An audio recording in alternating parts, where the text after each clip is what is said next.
मेरे साथी भी यहाँ खड़े रिकॉर्ड कर लेना। जितनी योजनाएं सारी सरकारें चला रही हैं,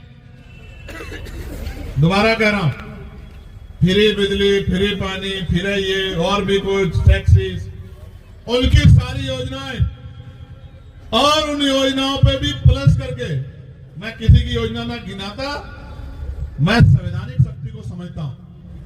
ये जो बजट है ना जो आपके ऊपर लग रहा है, ये बजट आप ही की जेब से गया टैक्स के रूप में।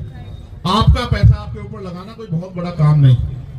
अब तो चुनाव आएगा तो बहुत लोग ही पोल खोलने का काम करेंगे।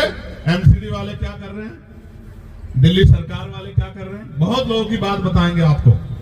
लेकिन आप ये सोचो, जितना ये आपको आज कह रहे हैं कि हम देंगे और दे रहे हैं, मैं इससे 4 गुने की गारंटी देता हूं, क्योंकि हमें कोई पैसा घर नहीं लगाना, अपने घर में नहीं लगाना, आपके लिए आपका पैसा आप ही के ऊपर लगाना।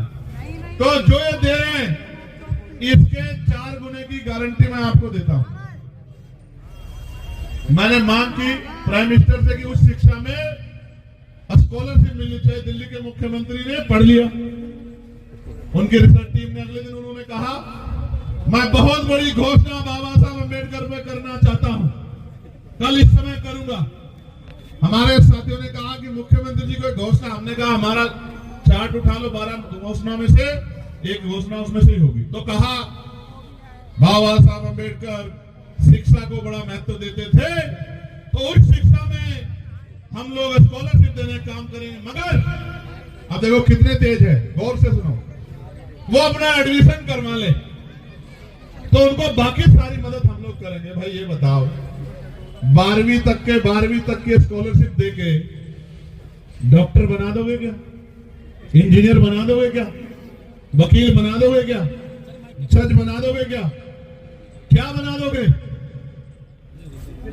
बेवकूफ तो बना सकते, क्योंकि हाई स्कूल इंटर तो हमारा मरा गिरा आदमी भी रूखी सूखी खा के अपने बच्चों को करा ही देता। अगर करना है इस देश में, जो बाबा साहब अम्बेडकर कहते थे आपको बिजली फ्री दे देंगे, पानी फ्री दे देंगे, रोटी अनाज दे देंगे, लेकिन आपके बच्चों को एजुकेशन नहीं देंगे, क्योंकि एजुकेशन सवाल को जन्म देती है। और जिस दिन आपके बच्चों को शिक्षा का अधिकार मिल गया और मुफ्त शिक्षा मिल गई और गुणवत्तापूर्ण शिक्षा मिल गई, आप याद रखना आपका रास्ता कोई नहीं रोक सकता। इसका उदाहरण डॉक्टर बाबा साहब अम्बेडकर है कि ये ना चाहते हुए भी बाबा साहब अम्बेडकर संविधान सभा में भी गए और कानून मंत्री भी बने। इसलिए मैं आपको कहना चाहता हूं, मैंने पार्लियामेंट में कहा था कि समान शिक्षा पॉलिसी लागू कर दो। मैं सत्ता पक्ष को भी कह रहा हूं, विपक्ष को भी, अगर आप इतने अच्छे हो तो करो समान पॉलिसी लागू। अगर बाबा साहब समान शिक्षा पॉलिसी लागू, अगर बाबा साहब अम्बेडकर को नेता मानते हो, बाबा साहब अम्बेडकर की बात को मानते हो, समान हेल्थ पॉलिसी लागू करो कि गरीबों का इलाज भी, क्या तो सारे प्राइवेट अस्पताल गरीबों के लिए भी खुले मुफ्त में, या सबका इलाज सरकारी अस्पताल में हो और इलाज बेहतर से बेहतर होना चाहिए कि पैसे की कमी कारण किसी की जान ना जाए। होना यह चाहिए कि गरीब के बच्चे को एजुकेशन वो कभी तक ले, गुणवत्तापूर्ण एजुकेशन, और वो इतने कम दामों में मिलनी चाहिए किसी की जेब ना कटे। हमने तो देखा अपनी आंख से कि बड़े स्कूलों में, प्राइवेट में हमारे लोग हिम्मत करके भेजते हैं। मेरी माएं पेट पे कपड़ा बांध लेती है, एक टाइम का भोजन काट के अपने बच्चों को पढ़ाती, क्योंकि बाबा साहब कह के गए थे। लेकिन सच ये है कि ये सारे काम आपके आसान हो सकते हैं अगर आप अपनी राजनीतिक ताकत बना लो।